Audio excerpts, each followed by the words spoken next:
প্রচারে বেরিয়ে ব্যাপক সাড়া ফেললেন মালদা কেন্দ্রের তৃণমূল প্রার্থী লিপিকা বর্মন ঘোষ। শুক্রবার সকাল থেকে তিনি মালদা বিধানসভার হবিবপুর ব্লকের ঋষিপুর অঞ্চলে জোরদার ভোট প্রচার চালান।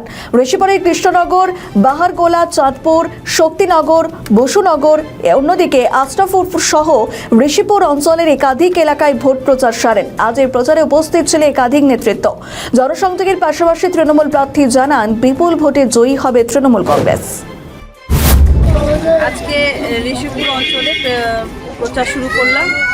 পুরো এলাকা ঘুরে দেখলাম, মানুষের মধ্যে খুব সুন্দর সাড়া পাচ্ছি। ওনাদের ভালোবাসা, ওনাদের ভরসা সবটাই একসাথে খুব ভালো লাগলো। আমি আশাবাদী যে ঋষিপুর অঞ্চলে জোড়া ফুল ছেড়ে বিপুল ভোটে ওনারা আমাকে জয়যুক্ত করবেন। কি দেখলেন এই এলাকায় ঘুরে, আপনার কি অনুভব করলেন? এই এলাকায় ঘুরলাম, মানুষের মধ্যে খুব সুন্দর সাড়া রয়েছে। কিছু কিছু কাজ বাকি রয়েছে, যেখানে বিধায়ক ছিলেন, বিগত বিধায়ক কোনো রকম কাজ করেনি শোনা গেল। তো সেগুলো সবটাই দেখবো, সবার ভালোবাসা পাওয়া গেল। এখানে বিধায়ক প্রচারে এসে বারবার বলছেন যে সভাধিপতি এখানে কোনো কাজ করেননি, কি বলবেন এ বিষয়ে?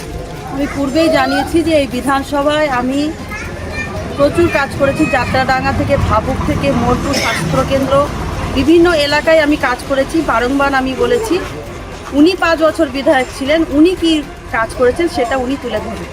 এবং আমরা পথশ্রীর কাজও এই যে এখানে দাদাকে দেখুন, উনিই বলছেন যে এখানে কাজ হয়েছে। তো আমার যা কাজ তার প্রমাণ আমি বারংবার তুলেছি।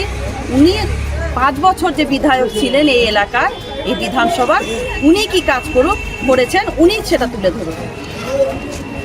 কতটা আশাবাদী আপনি? মানুষ প্রচুর ভালোবাসা দিচ্ছে, আমি প্রচুর আশাবাদী। আমাদের ভিডিও ভালো লাগলে লাইক ও শেয়ার করুন। কমেন্ট সেকশনে আপনাদের মতামত জানান। আরও ভিডিও পেতে আমাদের চ্যানেলটিকে সাবস্ক্রাইব করুন এবং প্রতি মুহূর্তে খবরের আপডেট পেতে প্রেস করুন বেল আইকন।